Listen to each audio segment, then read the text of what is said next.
Before we begin, I'd like to acknowledge the Ngunnawal and Ngambri people as the traditional owners of the land on which we are meeting this evening. And I'd like to recognise their unique contribution to our environmental and cultural heritage, past, present, and future. And I'd like to extend my deepest respect to all First Nations people and their elders in attendance here this evening. Well, welcome everybody to After the Voice, co-hosted by the Royal Society of New South Wales, Western Branch and Charles Sturt University. My name's Mark Evans and I'm the Deputy Vice-Chancellor at Charles Sturt University, and I'll be your host this evening. This event has both a face-to-face audience, so welcome, and an online audience as well. A very warm welcome to both audiences. We'll also be using Slido to elicit questions for our panel later on.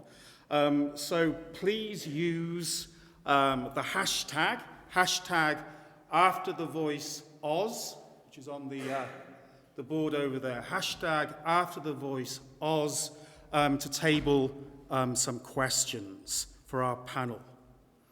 The Albanese government's referendum on the voice to Parliament was a gamble against the odds of history. As we're all aware, only 8 of the previous 44 referendum questions had been passed. None had succeeded where there was a split between the major parties.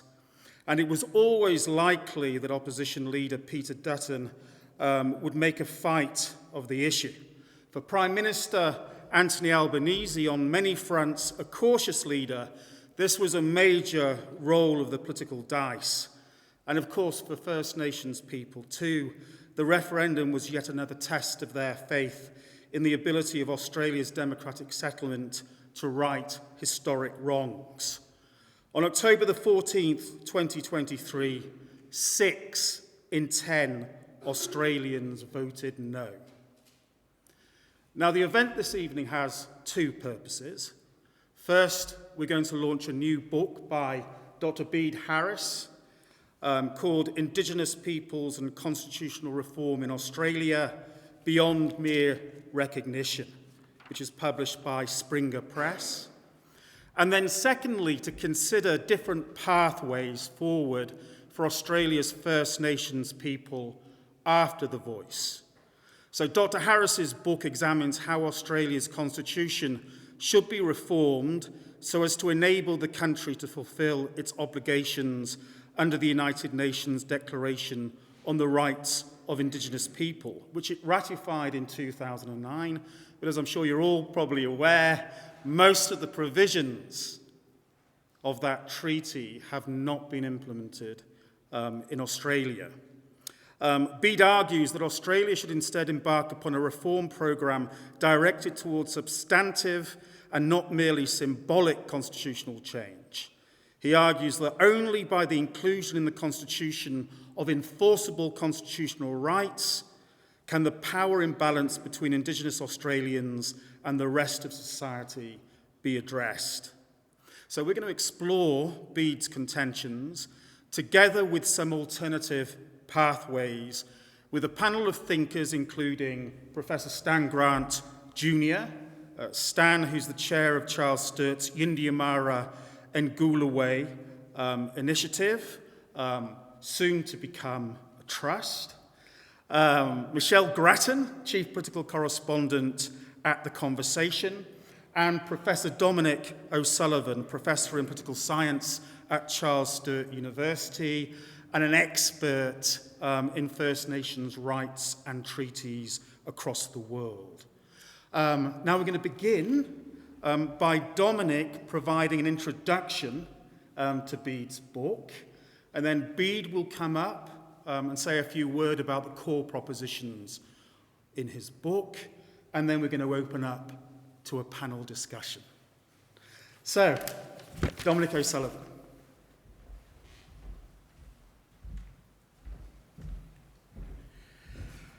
Thank you, Mark, and thank you for the acknowledgement of country. It's always great to be here on Indigenous lands, talking about what it means to be a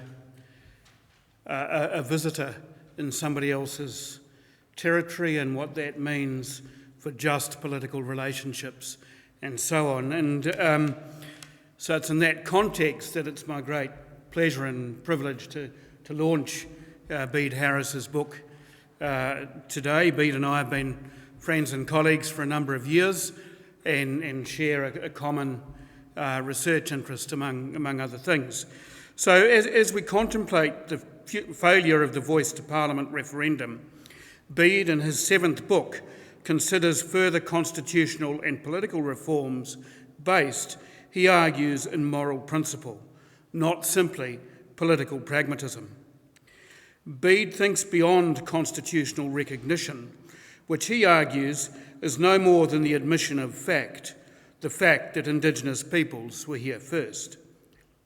Instead, he makes proposals of far-reaching and transformative significance. An Indigenous state within the Federation, legal pluralism, and guaranteed Indigenous representation in Parliament are among the ideas that Bede systematically considers.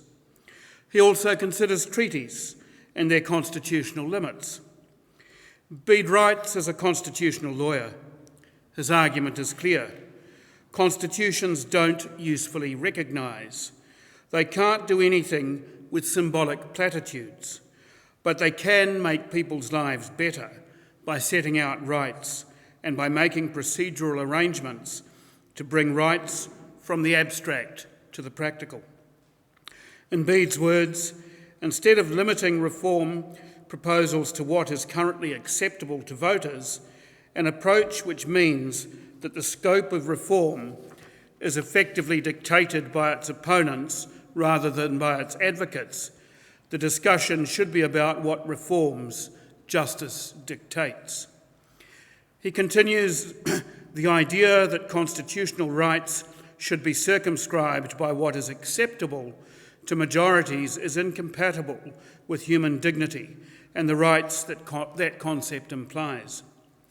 Yet, at the Voice referendum last year, there was no deep moral argument raised against the proposal, but a powerful and effective slogan, if you don't know, vote no. Ignorance was a virtue.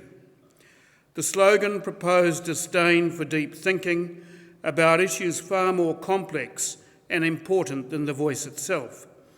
Disdain for thinking about human dignity and how it finds just and reasonable political expression. It denied, too, the presence of a common good, or in Aristotle's terms, human flourishing as the purpose of politics.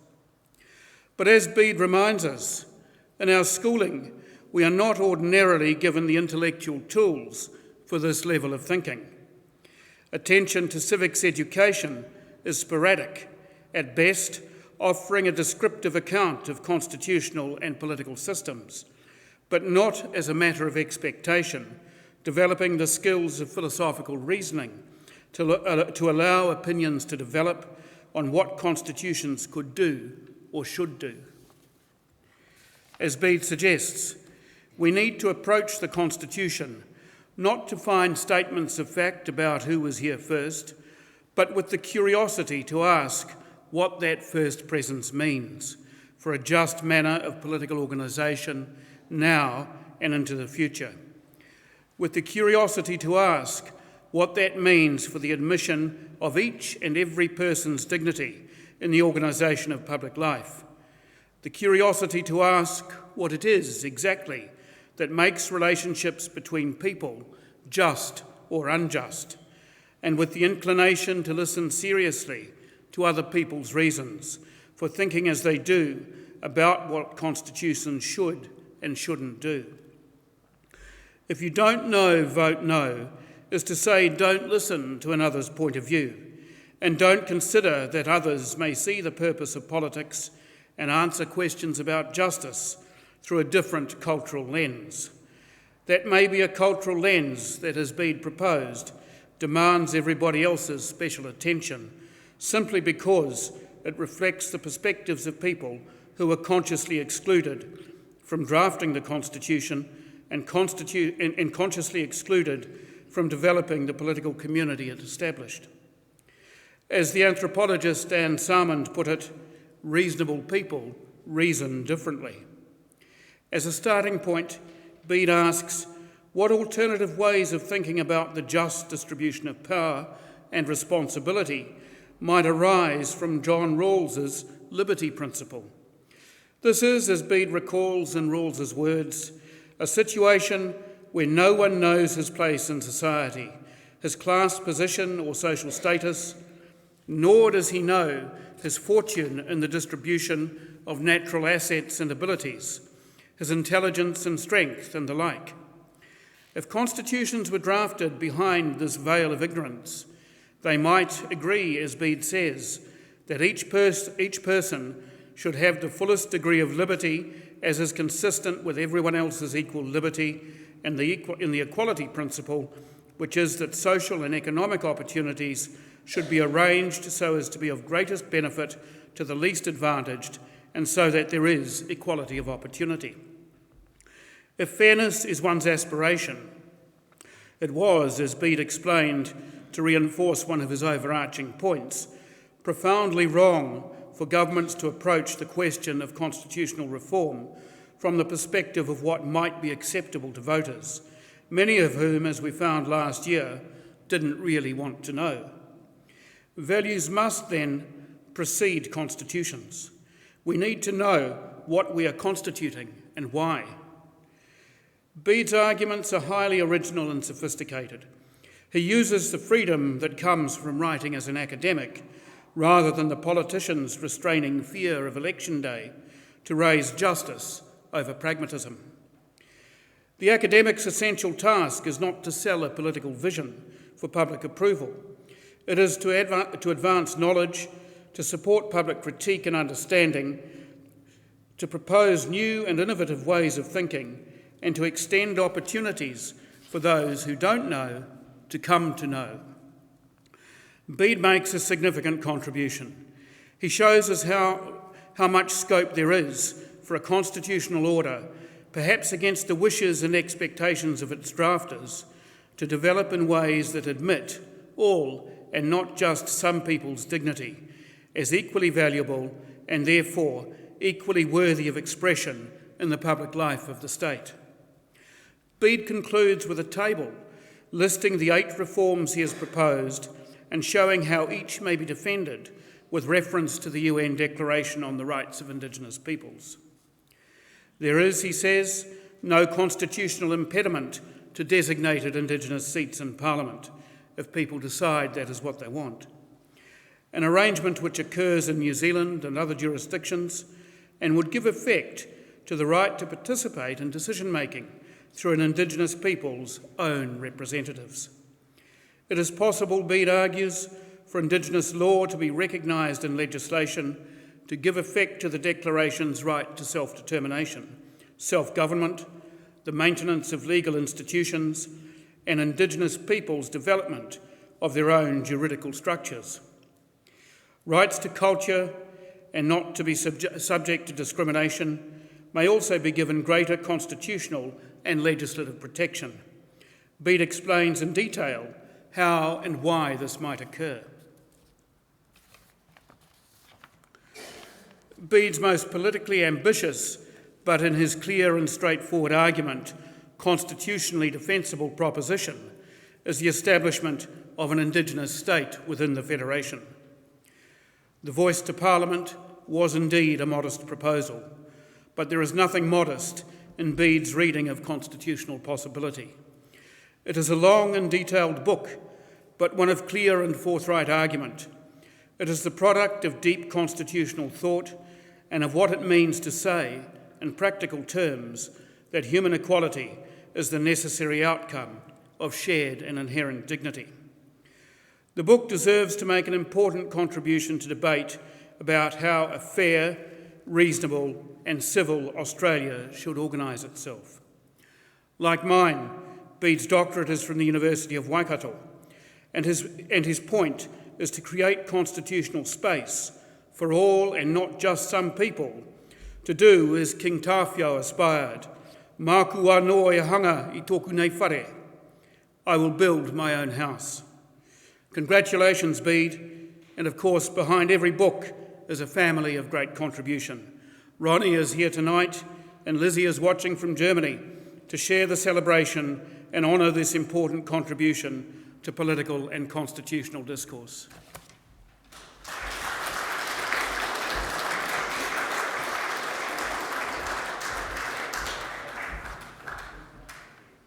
Okay, so it's time to invite Bede up to review some of the core propositions in his book. Bede.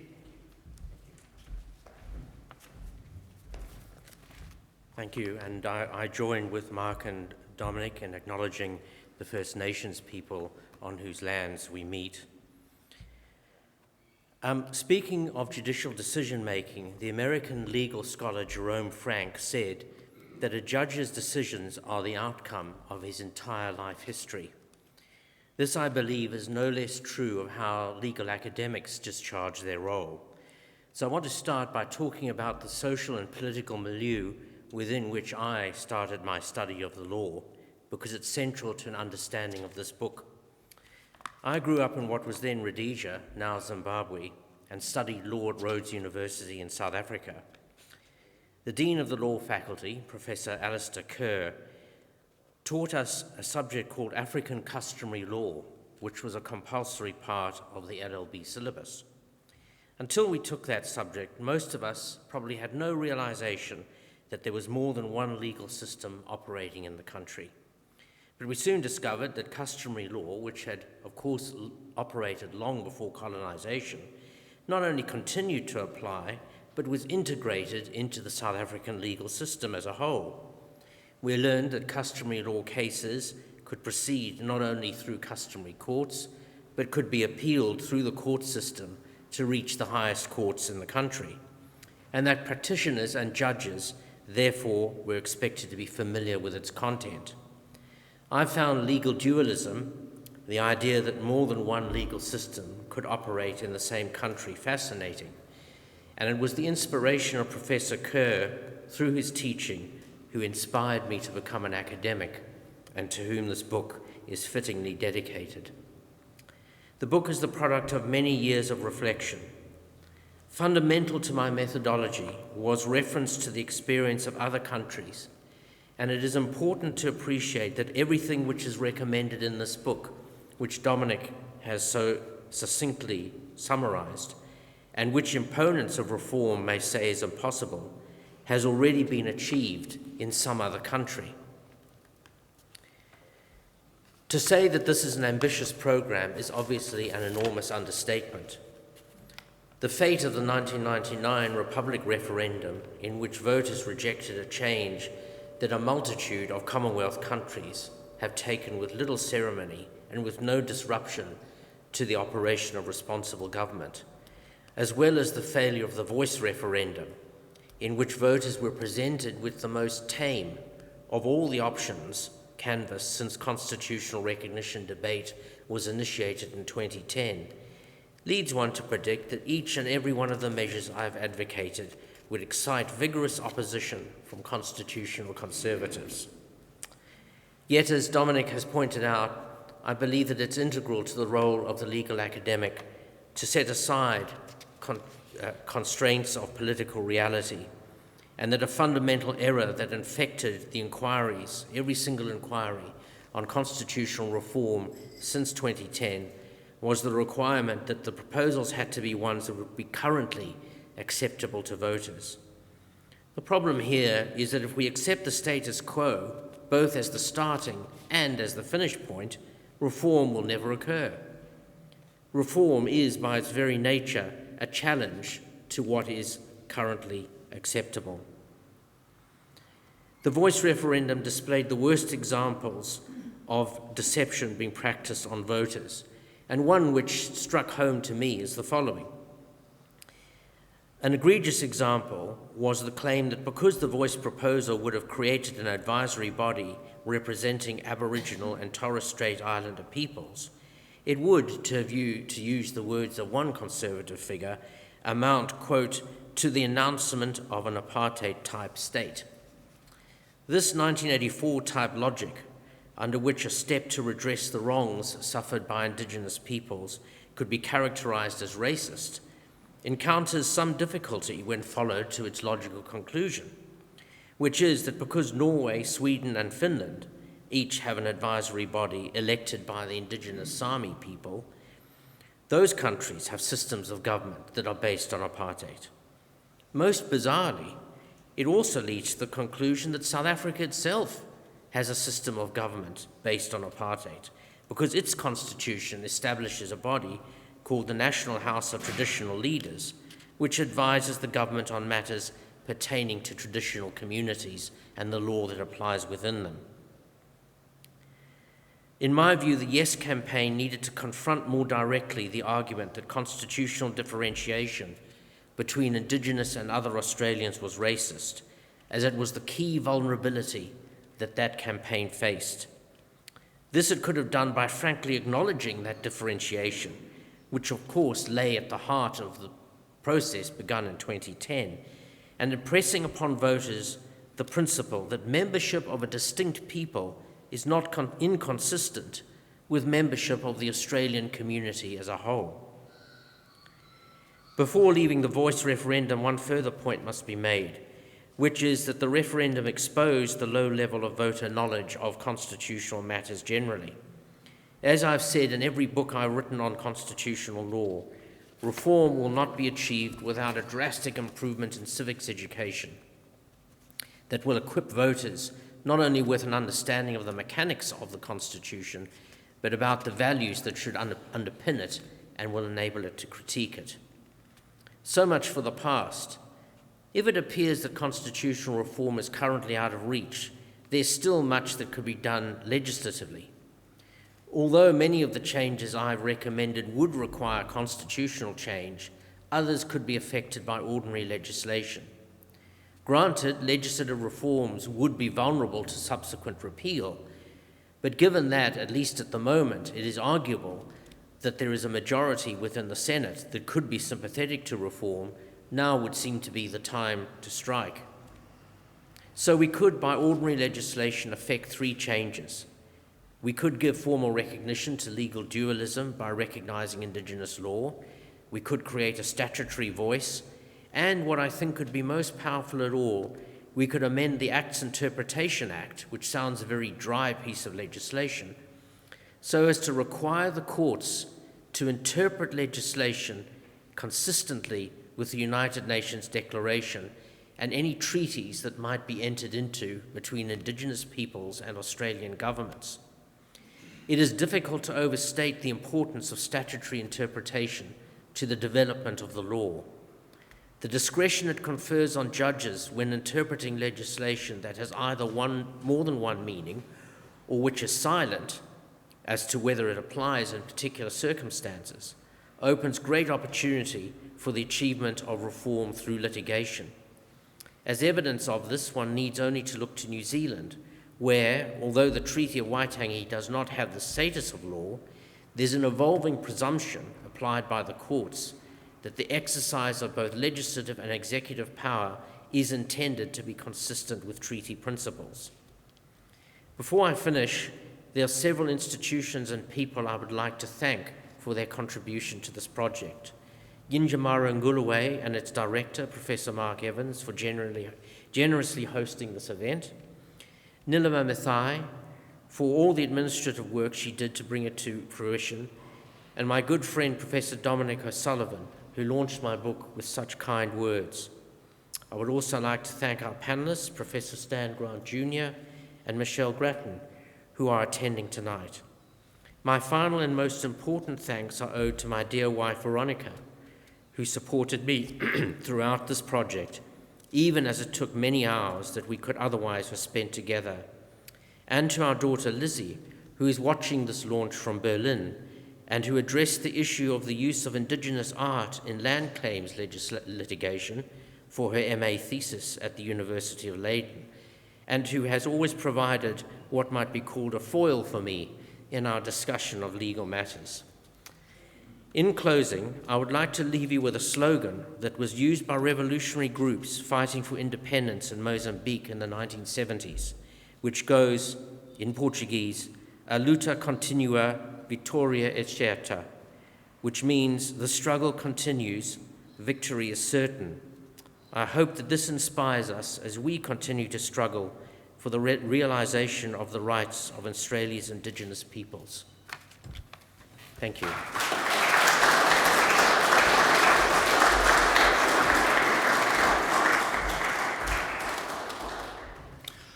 Thank you, Bede, and thank you so much for your contribution to what I hope we'll understand as the new constitutionalism in Australia. So it's now time to convert to a panel discussion. I've asked Michelle, first of all, obviously we've dealt there with an incredible range of ideas, some rooted within the promise of liberalism, others actually really quite significant in their reform potential in terms of the notion of that dual state issue.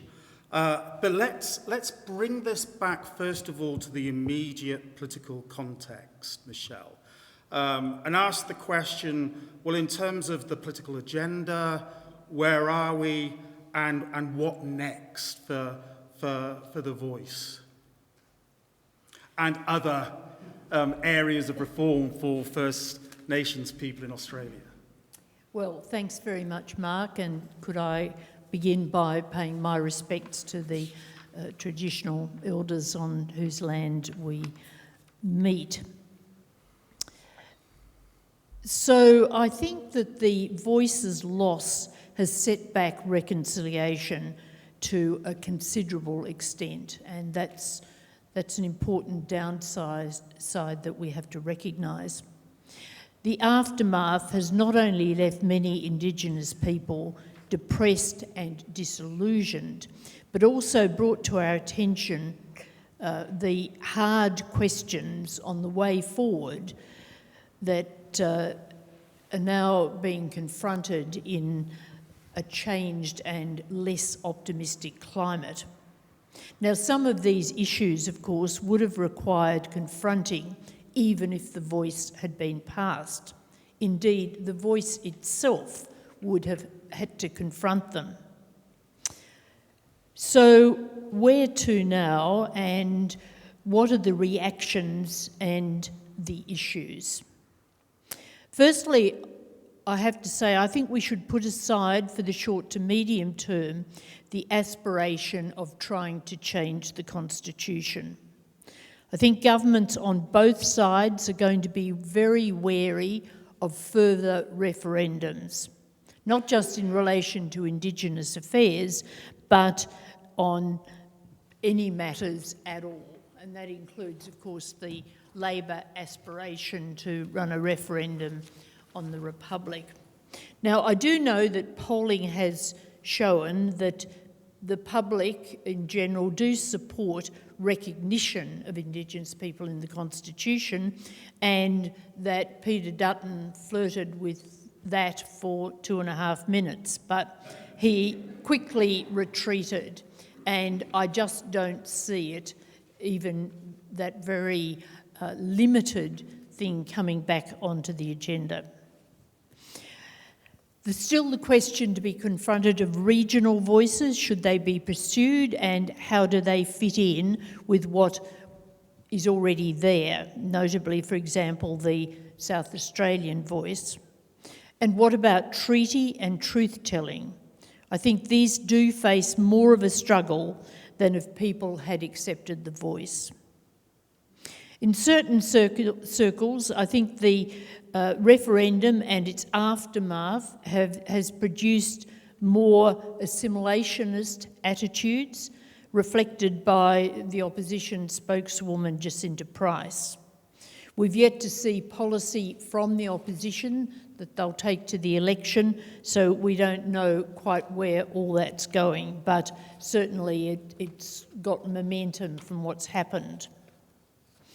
While the referendum reflected the opposition of many people to the notion of Indigenous Australians having a special place in the Constitution, there is still, I believe, very wide acceptance that many Indigenous people have special needs and that the community has an obligation to meet those needs, to help them meet the needs as well, and that's some positive in what's a fairly bleak situation.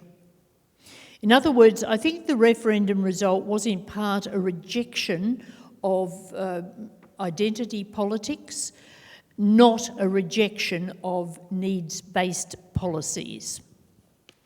After the referendum's failure, the Albanese government has announced a range of policies, a range of funding for various initiatives in housing and education, and this I think is much to be welcomed. It did seem to be for some months a bit stunned by the result, even though that result was fairly predictable and predicted, but now it has looked to move forward with these policies. And it's important, I think, that these initiatives, the funding behind these initiatives is spent in the most effective way. And that takes us to the principle of co-design, involving Indigenous people together with governments in delivering policies, in making sure they're structured in an appropriate and constructive way.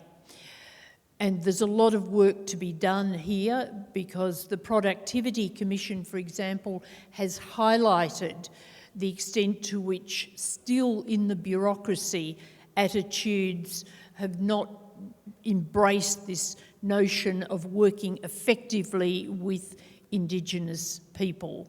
And it'll take quite a lot of work, I think, by governments to change those attitudes, which are not necessarily hostile to the concept, but simply not able to get their heads around the concept, if you like. In co-design, it's going to be very important to make sure that programs do have regard to efficiency, to transparency, to accountability. And these are important objectives, but they will involve also on-balance judgments, because sometimes it will be important in programs to let communities have more of a say, more involvement than strict adherence to those principles would require. So there's got to be flexibility, I think, in designing and managing programs. The way forward also, I think, has to mean nurturing a new generation of leaders. The generation of leadership that carried the argument for the voice seems to have become quite exhausted, in some cases totally disillusioned after the defeat. And they will need, however, to be able to mentor people coming up through the Indigenous movement and to give them guidance, to help them take over the reins of going forward after a defeat. The way forward does seem, I think, to involve the very hard challenge, and I think this is a really central point, of preparing young Indigenous people to walk comfortably in two worlds. The world of their culture, which has come much more to the fore in recent years, and that's a really good thing. but also the mainstream world of Australia. And can I just finally put this in these terms? How is a girl from a remote community to be given as much chance to become a doctor or a lawyer as a girl from inner Sydney? That Indigenous girl should be steeped in and proud of her culture and her country. And some girls will want to stay on that country and live their lives in that community, and that's an important and obviously very reasonable choice for some people. But the point is that such a girl should be aware of and able to prepare for alternatives, having the pathways to achieve her ambitions, whatever her talents allow. That's real equality of opportunity, and it's important, I believe, to accept the concept, but providing that equality of opportunity for that girl is a highly complex matter, highly complex for the federal government, for state and territory governments, and for the Indigenous community generally, and particularly for Indigenous communities in those remote areas. Thank you, Michelle. So I guess there we have more of a realist perspective on the current situation, given the absence of courageous, value-based leadership likely to emerge in recent times, particularly given the increasingly problematic economic context. But there's hope in the context of more participatory governance and perhaps a more inclusive approach to public service production. So to stand then now, is there a different way of imagining the future beyond the Liberal promise? Because essentially what we've been presented with here is a kind of another version of the Liberal promise. Michelle's saying, however, given the realist perspective that we're in at the moment, particularly in terms of Australia's place in the economy in the world, it's unlikely that we're going to see people standing, political leaders standing with above the parapet, looking for a radical constitutional change programme. So is there another alternative way for Australian citizens to engage here? Yeah, I want to also pay my respects to the Ngunnawal and Ngambri people with whom I share kinship. So I'm blessed to be here on their ground tonight and honour them and honour the family relationships that I have with those people. I also want to thank Bede for his work. This is important work. It's visionary work. It's courageous work in the political climate that we have, where anything that speaks of reform can so easily be distorted and be seen as something that is an attack on all we hold holy, rather than trying to actually redeem some of the worst aspects of our democracy. So thank you for the work you've put into this, Bede, as well. I was walking in here tonight, and I walk down here so often, we all do, and how little we can pay, how little attention we can actually pay to where we're walking into. This really struck me. I just want to read this out to you. It was... I think it goes a long way to capturing the ideas that I think we're trying to embed here at CSU with Yindyamarra. It comes from Bishop Ernest Bergman. I want the great things of abiding value, thoroughly baptised in the Australian scene, blown through by Australian winds, bathed in Australian sunshine, and even coated now and then with Australian dust. Just outside, as we walk in here, that captures something I think that is fundamentally missing here in Australia, and we saw that in the lack of gratitude and grace and love and kindness, I think, that we saw during the worst of the referendum debate. But it also goes to something I think is missing more broadly in our liberal democracies. And that is that the Kantian ethical categories are now entirely negotiable. The Rawlsian proposition of a veil of ignorance, that we can put aside those things that we may bring to the public square and imagine what an ethical rights-based system would look like, also is staggering under the weight of contest. And I think liberal democracy's malaise really makes the sort of reform that we sought, as modest as it was, with the Voice, increasingly difficult, if not impossible. There are some peculiar Australian aspects to that, most particularly, I think, Australia's attitude to history and being a nation where history is worn very lightly. Historical introspection is not something that we seem to value or engage in. In some corners, it's even seen as an indulgence or a weakness. But I think more broadly, we have to imagine liberal futures beyond the liberal paradigm that we live in. And while Bede has made a great contribution to exploring the possibilities that may exist through treaties, through greater representation in Parliament for Aboriginal peoples, looking at other modes of reform, we're still going to run into the same problem, I think, and that is that the ethical ballast that allows us to meet in democracy with our difference is now missing. There is no counterweight to that. And we see this all around the world, the United States being the great example of this, where it's almost ungovernable. And as we saw during the last election, there was not a peaceful transition of power. We've also seen it in Europe with the hostility towards otherness, the hostility towards refugees, foreigners, the rise of the far right, the militant nostalgia that drives a lot of populism.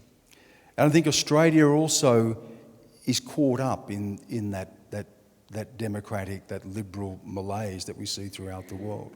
You know, I think Bede tries to make a point here that the Kantian Rawlsian idea can hold and sustain Aboriginal rights claims. I don't think that is entirely possible now.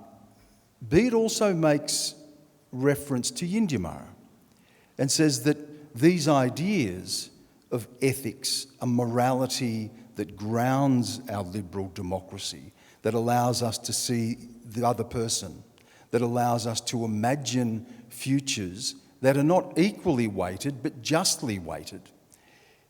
I think, with all respect to Bede, he gets part of Yindyamarra right. It is about grace. It is about generosity.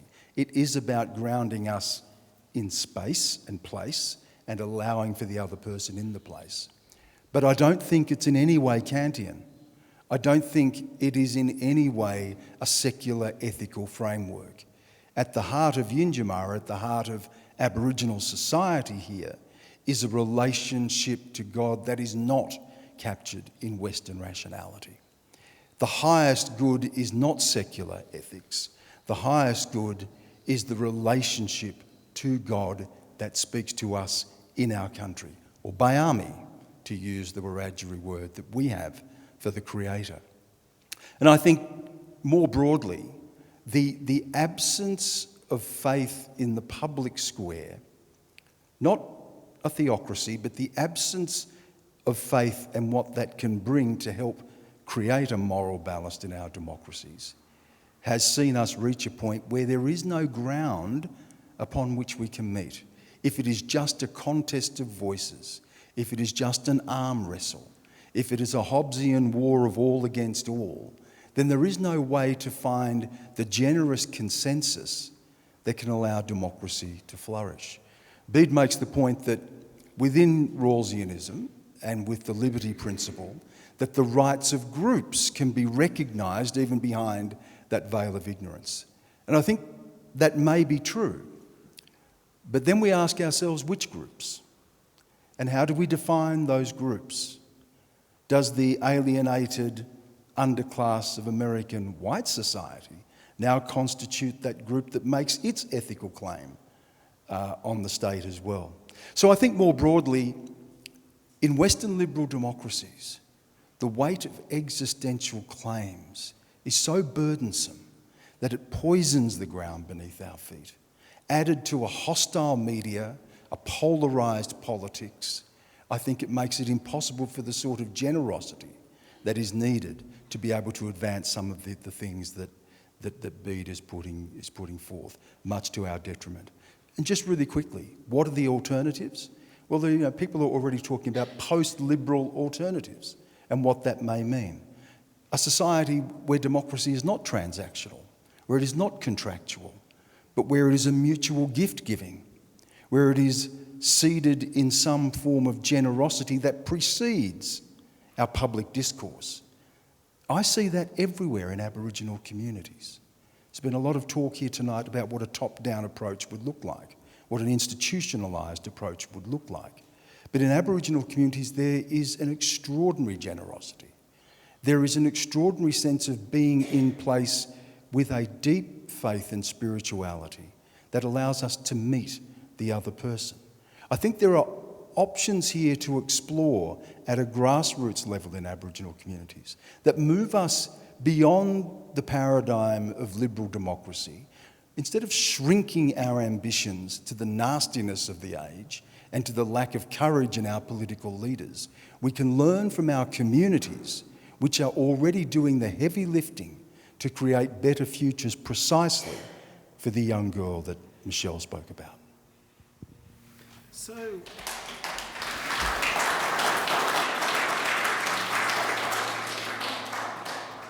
So we have a very powerful call to action there. But what if you don't have religion? What if you don't have that degree of faith? I don't think... Is there a humanism I don't that's think important that, here in tethering people to Yindyamarra and connecting up with their... What connects us up with Yindyamarra and our communities if you haven't got that type of religious conviction? Well, I think when you enter Aboriginal communities without some form of an openness and generosity to a life of the spirit, you're not going to get us. It's as simple as that. Our communities are founded in that.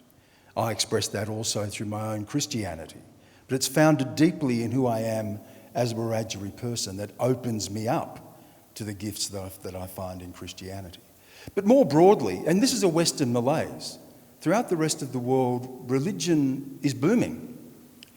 But in the West, it has been marginalised, and it has been, particularly in the media where there's an utter lack of religious literacy, to engage with the fundamental ethical principles of faith, regardless of what particular denomination that may be, by excising the morality, the moral and ethical ballast that brings to society, it erodes the capacity to see ourselves in the other, to imagine what it is to suffer for the sufferer, as Levinas would have said.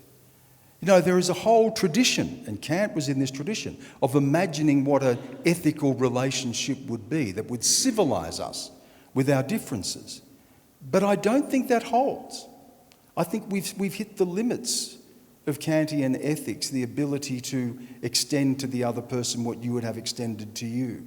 I think we've hit the limits of that in our societies, in our liberal democracy, and the evidence for that is that as democracy is in retreat, and those democracies that do exist are crippled with inequalities, they are riven with violence, exacerbated on the most dehumanising aspects of social media, or captured by demagogues like Narendra Modi in India and others.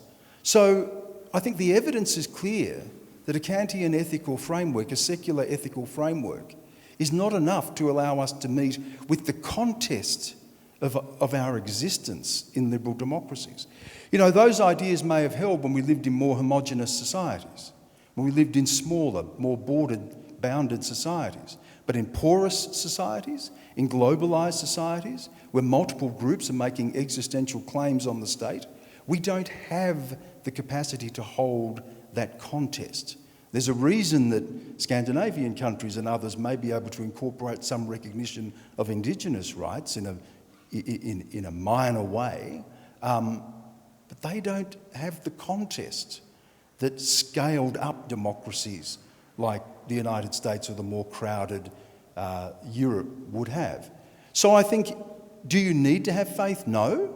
But does faith need to be an aspect in our democracies that provides a discussion about what morality and ethics may look like beyond the secular, that will allow us to meet each other and to have the sort of discussion and generosity, kindness, love that we should have had during the referendum debate, which would open us to the greater potential for the sort of political and constitutional reforms that Bede has outlined.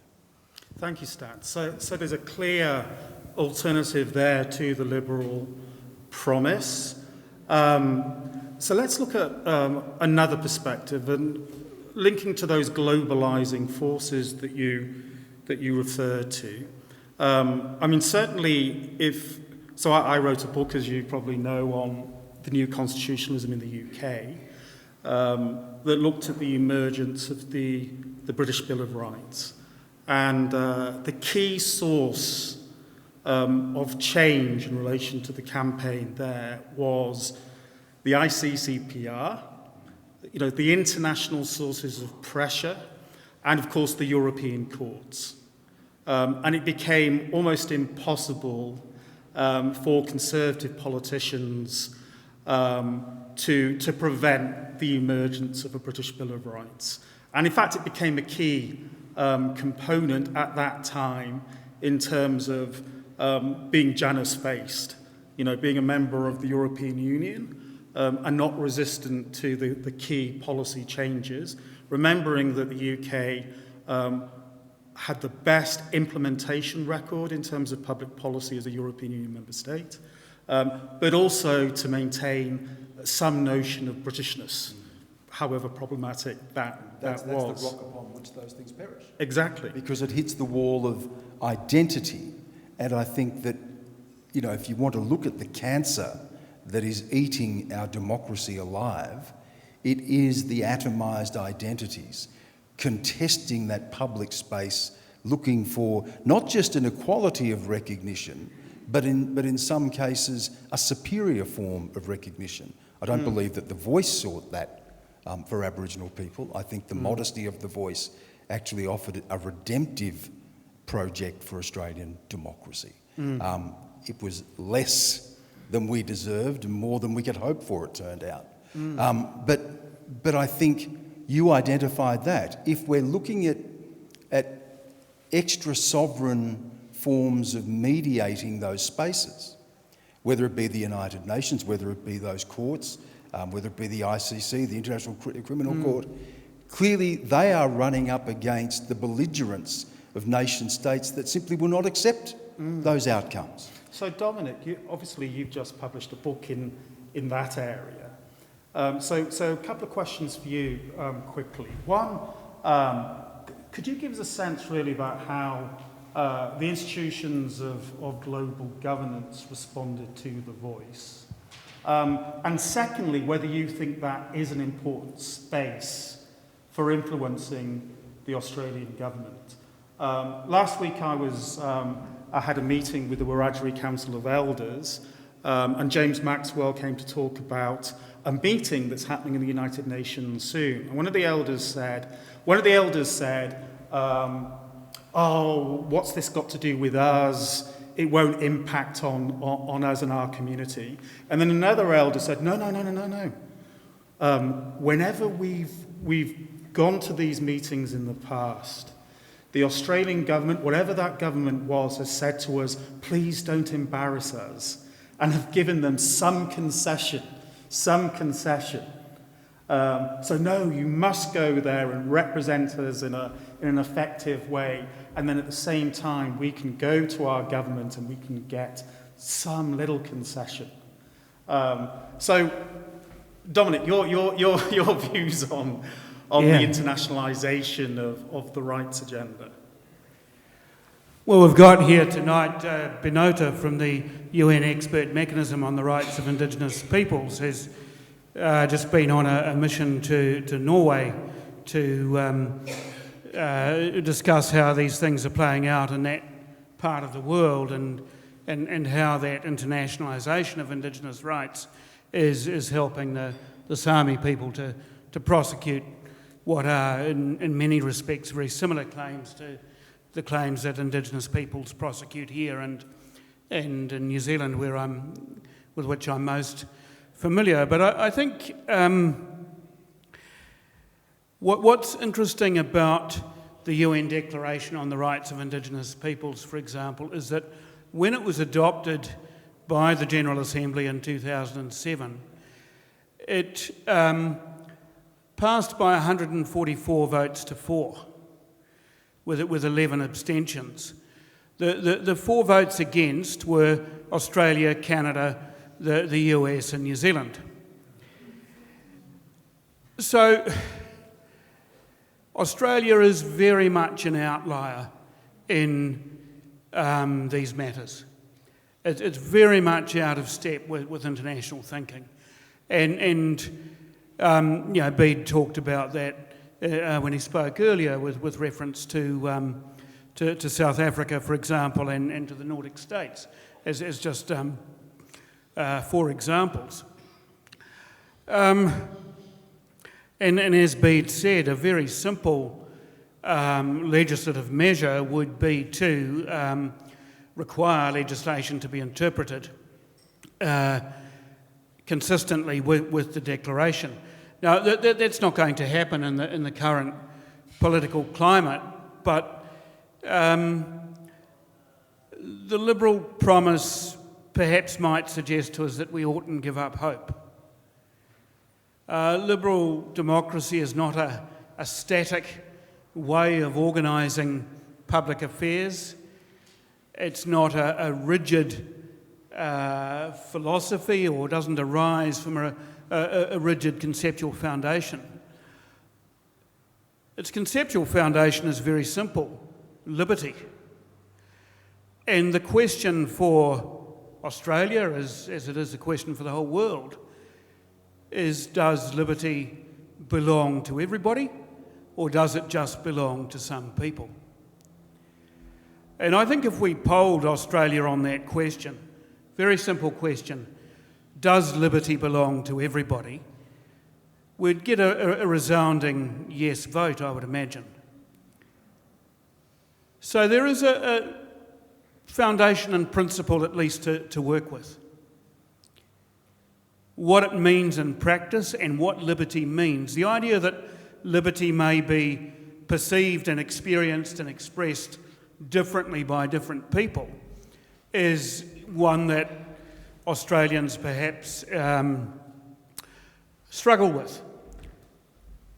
But the 144 nations who voted for the Declaration all did so from very different perspectives or experiences of colonialism. Many of the world's most significant colonial states, Britain, France, Belgium, the Netherlands, voted in favour.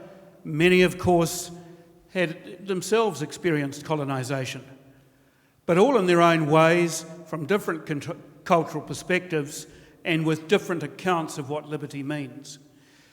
So the internationalisation of Indigenous argument and Indigenous political representation, I think is helpful in that it shows where the outliers exist, shows where mainstream international thought lies, and also, I think, importantly, allows Indigenous peoples in whichever nation state they happen to be to make their claims beyond the state itself. They're not confined to the state's legal and political systems to make their claims. They can go elsewhere, and organisations like the expert mechanism on the rights of Indigenous peoples, come along and investigate what's happening in different parts of the world and issue reports which are public and perhaps have some moral persuasiveness even if they don't have legal persuasiveness.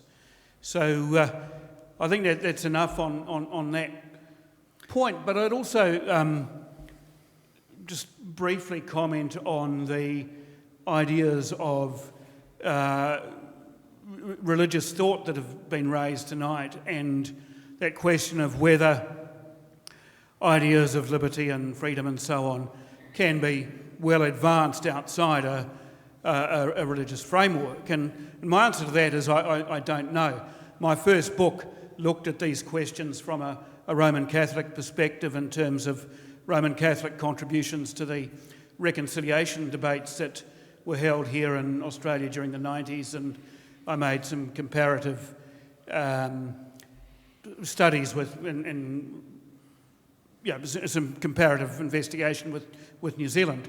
And the basic argument that liberty is owed to all of us by virtue of common creation in the image and likeness of God is an incredibly powerful statement, an incredibly powerful philosophical starting point. And alongside that is the Christian underlying thought of hope. Christians are people of hope, so maybe there's hope for a better liberalism. Thanks. Thank you, Dominic. But of course, again, to make the realist argument, according to the Varieties of Democracies project, there's only 40 fully functioning democracies left in the world today, and the majority of regimes in our region are non-democratic. So I guess within that context, there has to be an argument around rethinking how we understand democracy and how we connect democracy to the people. Some questions coming through now online. A question from Ray Litting. To what extent should the government be involved in truth-telling? I'm not sure that they are always very good at it. Well, we tried a little bit of that during the referendum. It ended up with me leaving the ABC, so I don't know how that worked out. You cannot come to truth unless you have first watered the ground with enough love and generosity for the truth to be heard. That's the reality. In the contested space that we find ourselves in liberal democracy, heightened and poisoned by the worst aspects of identity politics and the worst aspects of social media, which then cowers politicians into paralysis, I just don't think that it's conducive to that sort of truth-telling.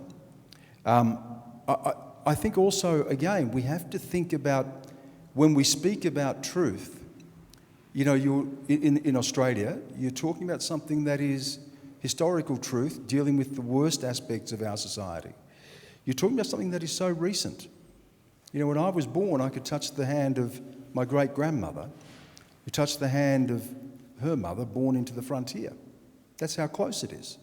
We are talking about people's great-grandparents and the dark deeds done in our own country. That is an incredibly fragile space. One of the things I learned last year from the very bruising debate around the referendum and the attacks on me, my family, the threats against our lives, is that it's also incumbent on the person seeking for the truth to be told to find a way to speak that truth with the generosity of understanding what is also going to be heard. And I took that message away very profoundly, that sometimes truth is not always right, and if you're looking for the outcome being a greater awareness of each other, an appreciation for each other, and then building on that for a shared future, you need to be able to predicate that truth with the grace and generosity and love required for the truth to be told. I don't think we do that well. I don't think we do that well anywhere. But if it's just going to be a contest of truths and a shouting match, we get the same result as we saw during the referendum debate. Are there any questions from the floor? If you have a question, do put your hand up. So, Neil, so while we're waiting for the microphones to go to Paul and Mick, so last week, as I said, we were having a yarn with Wiradjuri elders, and they made a really interesting point to me. They said that it wasn't the result of the referendum that disappointed them most, but the number of colleagues and acquaintances who said they were going to vote yes and clearly didn't. So that sense of trust once again broken. So to all the panel, really, should we be worried, given our European historical heritage, about the fears of the silent majority here in Australia?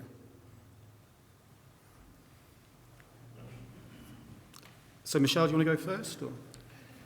Well, I think that democracy is obviously about majority decisions, but also minority voices and minority rights. And Stan's presented a pretty bleak picture of democracy, and I'd agree with many of those points.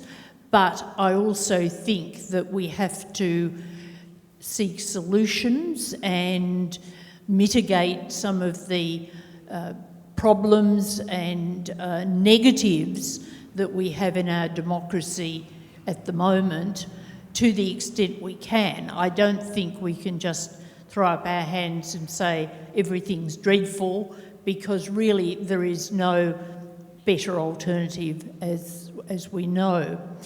And yes, sometimes the majority of people will get decisions wrong, and many would argue strongly that that has happened with the voice. But also I think that we have to recognise the right of majority rule, but protect at all costs the voices of minorities on particular issues and more broadly. And can I just make one point in relation to the argument about liberty? Liberty has very many meanings, freedoms from, freedoms to do things, but liberty is also bound up with equality, especially equality of opportunity. It's not something just in a vacuum, and those other values and goals have to be pursued if individuals and groups within the community are to exercise liberty effectively. Thank you, Michelle. Bede? I don't know if people can hear this. Two things to respond to that, both of which shocked me. Last week I was teaching an introductory law subject to some students, so they were first-year students, and I was talking to them in very, very simple terms about how the Constitution operated. And I said, how many, I hope I'm not telling you stuff you already know, how many of you know this? And one student put up his hand because he said, I did legal studies at school. And I said, but didn't you all do civics? And I said, well, they said, no. And so that really, really shocked me. The other thing, and this goes back to the values question, if you look at, I don't suggest you do this, plough through all the convention debates of the 1890s, there is no discussion of values except in one place, and that is where there was an argument as to whether or not to have a right to due process, by which then it was the American meaning they were adopting, which meant equality in the Constitution. So that was the values question that was being discussed. And everyone said, no, we can't have that, because then we can't discriminate against Indigenous people or against Asians. So this is the moral position that the Constitution seeded from. And I know that for all my idealism, this project of changing the Constitution would be a generational one. And so my next book is going to be on civics and the development of the citizen. And just to draw a contrast between Australia and another country, in France, no matter what you choose, whether you choose sciences or languages or anything at school, everyone has to study philosophy up to the end of school, and they're all frightened of the exam. But the thing is that they think in French society, which is very secular, the education system, we have to create the good citizen, give them the intellectual tools to make policy and decisions throughout their lives. So that's what I think, that's the only way change will happen. Thank you, Bede. So is it Paul or Mick? Mick, yeah. He's just behind you. Thank you so much, everyone, for your contribution today. It's been fascinating. I'd just like to, as I was listening to Bede and Stan, I started to see, I think, a link. And I think it was you, Bede, that said that something like, if we could just get the Constitution the way we want it, the words right, we actually need more. And when I think about the polarizing effect of debates in the US about the Constitution, that's the more I think we need. And the more I think we need is what Stan's talking about. Stan, you've talked about religiosity. I think that's a very loaded word for a lot of people. I think you're talking about culture, you're talking about a more basic view, non-denominational, an attitude to the world, to the land, to people, which is, to me, the piece that's missing. And if we're going to make that constitutional change actually mean something and not just get into a war of words as we see in the US, that's what we need. It's the ground that democracy grows out of. I don't think it's enough to just say democracy is the worst of all but the best we've got. I think we can do it better. And I think the evidence of the world is that people are looking to do it better. But a world of Uber Eats and Married at First Sight does not fill me with confidence that we can engage with generosity in the sort of discussion we need to. And I say that facetiously, but there is something in that. If you can order your food, never having touched the hand of the person who cooked it or delivered it, to sit down and watch a television program that is just an abomination, that actually takes the most precious thing a human being has, the love for another person, and turns it into an amusement park, it's pretty easy to see where a no vote comes from, and it's pretty easy to see where, if you don't know, vote no slogans come from. The society that you are breeding your democracy out of matters. Every morning I get up early and I walk along the coast in Sydney. It's a very sacred time for me. It's a time where I think about spiritual things and I preserve that time for me. It's part of my practice. And I see young people, hordes of them, out in the morning before dawn. They could be in bed, they could be doing any other things, but there they are. And they're looking to that sunrise for something. And then they take their phones out and put their face in front of it. It's the contradiction. It's the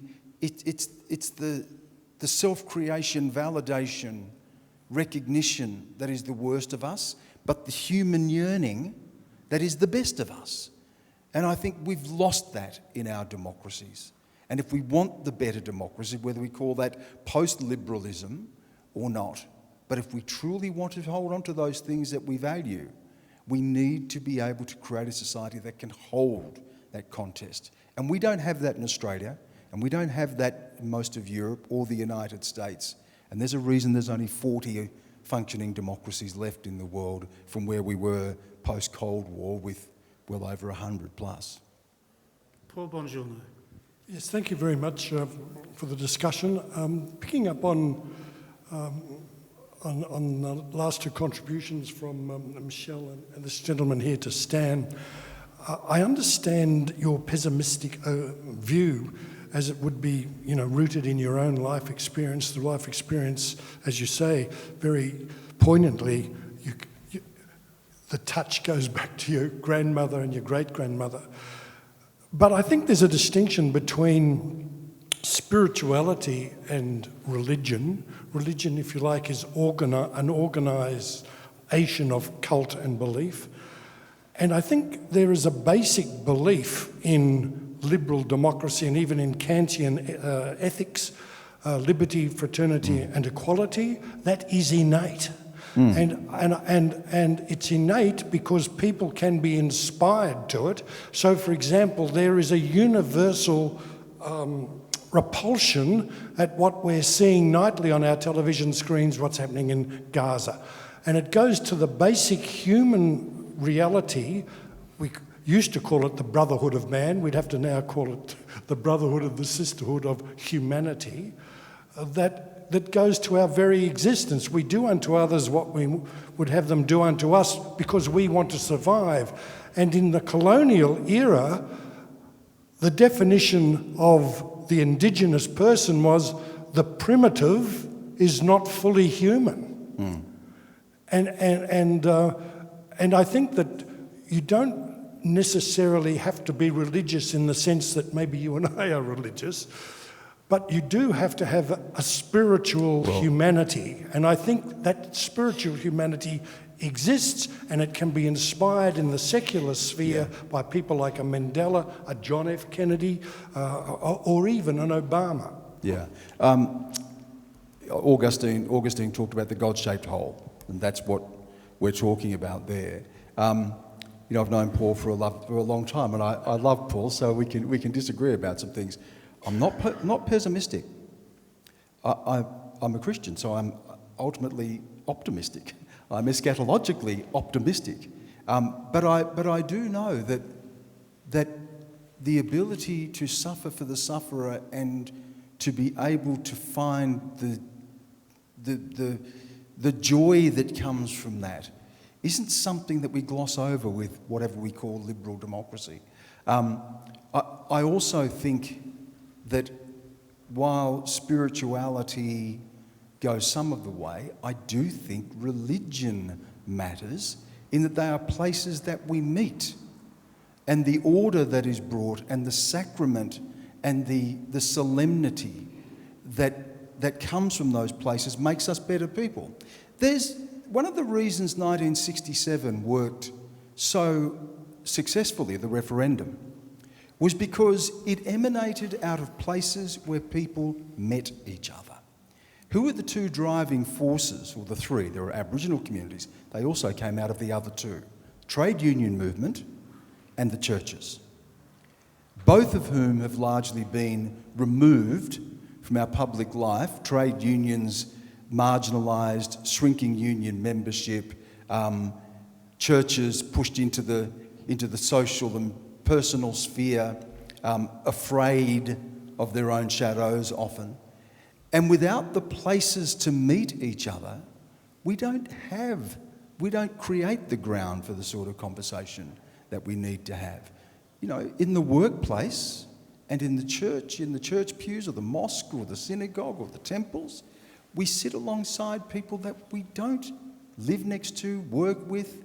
We have to share space. We have to breathe in other space. I think those things are absolutely important, and I disagree with you, Paul, in saying that secularism can fill that space, because if it did, we would not see the world in the shape that it is in today, where we have more individual wars than we've had since World War II. We have 1% of the population in the United States, with 900 times the wealth of the bottom 50% combined, where we have barbed wire up on borders keeping human beings out, where we turn boats around and dump people offshore rather than welcoming them to our country. I don't think that secularism can fill that space. I think without that ability to bring moral and ethical ballast that comes from sharing space with others, from the solemnity and the sacrament of sharing space with others, That is institutionalised. If we just marginalise that, we are not going to build a society that can build the stronger democracies that we need.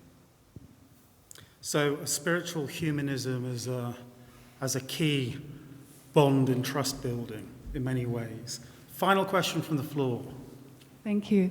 My name is Alex Marsden. Can the panel please talk a little bit more and more deeply about truth-telling? I'm in a museums background. I work in the museums sector. Museums have a lot to answer for in the past. However, they've been working very strongly in the truth-telling space for quite some time, and the sector was absolutely united in supporting the voice and working with people and our Indigenous communities along that path. I'd also ask you to talk a little bit about allyship. That's a term that's getting some discussion, some airspace about, because a lot of non-Indigenous people are really struggling with what we're meant to be doing now and how can we be allies. And so I really appreciate those discussions on those 2 points, which actually would help us to sort of get moving along towards a shared future. Now, you've been sneaky because you've nicked my final question. However, it works. it works. So, so there's 2 parts to that question to finish with. Michelle?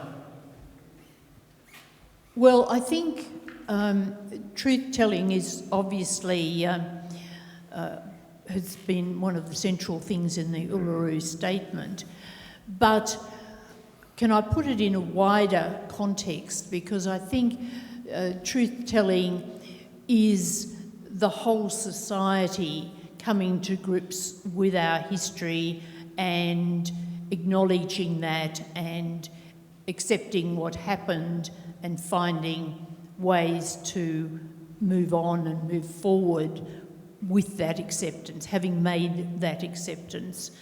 And perhaps that goes back to the point about civics, that we do need to give people, young people, a broader... And clearly old people as well. Old people too. A broader knowledge of our history in its totality. Now, what was this? Just remind me of the second point. I couldn't quite hear it. Allies. This is a really important point in building reform, support for reform, not only to do with Indigenous people, but to do with any reforms. And that's the need to build coalitions, to bring people together for whatever cause is being supported. I think this goes a lot to Stan's point that we don't have the sort of marketplace, common marketplace of ideas and communications that we once had. It's very easy to romanticise the past, and we shouldn't do that, but social media has certainly fragmented people, and as Stan mentioned, you don't have the church communities that you once had, and other groups are less strong. And even if you think about the workplaces, people are in their workplaces much less than they used to be. Look at the strength of the whole movement of working from home. This is not a community that's looking forward to getting together with your colleagues on a day-to-day basis, maybe 2 days a week. So building alliances for change is, I think, more challenging than it once was for all those reasons, but is vital if change and reform is to be progressed. Yeah, I might just respond to the truth-telling question with reference to the New Zealand example, which, as I said, is the one with which I'm most familiar. The modern state of New Zealand traces its origins to the Treaty of Waitangi in 1840, which was an agreement based on three basic commitments: that the British Crown had the right to establish government over its people, Māori people retained authority over their own affairs and lands and resources and so on, and Māori were to be extended the rights and privileges of British subjects, which was not terribly meaningful in 1840, but as liberal democracy has evolved to become the form of government, New Zealand citizenship displaces that concept and is obviously a very powerful political concept. However, New Zealand history is full of breaches of that agreement, and in the 1970s a tribunal was established to inquire into those alleged grievances, and when they were upheld, make recommendations to the government as to what to do to put things right. So therefore there is a mechanism for people's stories of grievance, and also for their stories of hope as a corollary to that, to be placed on the public record and to be thoroughly investigated, supported by historical evidence, contested by counterclaims from the state, and so on. So what we have through almost 50 years of Waitangi Tribunal reports is an enormous body of robust scholarship on the whole history of interactions between Māori and the state since 1840. And what that does is provide a pathway for people to move beyond grievance and to think about what a just society looks like. That's not to say that a just society has been achieved or that there aren't significant compromises that have to be made on the part of Māori people in settling grievances with the state. It's certainly not a perfect model, a panacea for justice, but what it does allow is for people's conceptions of justice and just political relationships to be placed on the public record in a very robust and informed fashion. And truth-telling mechanisms in other parts of the world have served similar purposes, and there's really no reason why to expect that can't happen in Australia. But what's lacking at present, I think, as we've canvassed tonight, is political will. And I suppose that leads to the question about allyship, which is not a word that I would use, but if it's a concept that can be used to think about building political alliances of common aspiration, and so on, then that really is giving effect to what it means to be a citizen. Aristotle said that the citizen was simply one who deliberates. Well, we deliberate most effectively, perhaps, in common with other citizens. What is perhaps not working terribly well, again, is what we've well canvassed tonight, is the modes and means of deliberation that we have in Australia are not that effective at the moment. They weren't designed to work for Indigenous people, and by and large they don't work for Indigenous people. But there is capacity, I think, within the liberal paradigm to broaden our ways of thinking a little bit, and truth-telling might help to do that. Truth-telling might help people to recognise, well, there are some unjust stories in our past and in our present, and maybe we need to build some political alliances to put those right through just relationships now and into the future. So, thank you. Anybody else? Okay, well, we're coming to the end of our time together, but I'll leave you with a final observation. When I was coordinating Democracy 2025, at the Museum of Australian Democracy, I identified exactly this issue, that we had all of these campaign groups across the Federation seeking to challenge the established political order and effect change. But they didn't work with each other. So I got a little bit of money together, and I brought those groups together, and I posed that challenge. How can we work together effectively? And the first response to that question was, well, who's going to lead? And I said, that's not the question. That is not the question. So there's something inbuilt in the concept of the Federation that divides rather than unites. So if there's one sort of lesson, I think, from recent history, is the importance of developing a coalition of the willing in support of change, and removing the ideological dimension to that, and focusing on common sense futures for Australian democracy that includes rather than divides us. And for that, I do think that the notion of Yindyamarra, from my perspective, spiritual humanity, is the way forward.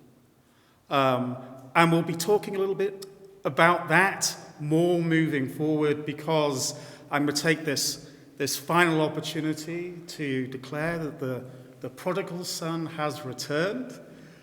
Stan Grant, who will be leading the Yindyamarra and Gulaway Trust, and developing that whole notion of where we can use Yindyamarra to create positive sources for change, and bring together people from right across the political spectrum, right, to focus on our common humanity and belief in leaving behind a better Australia for our children and our grandchildren. Thank you so much for participating.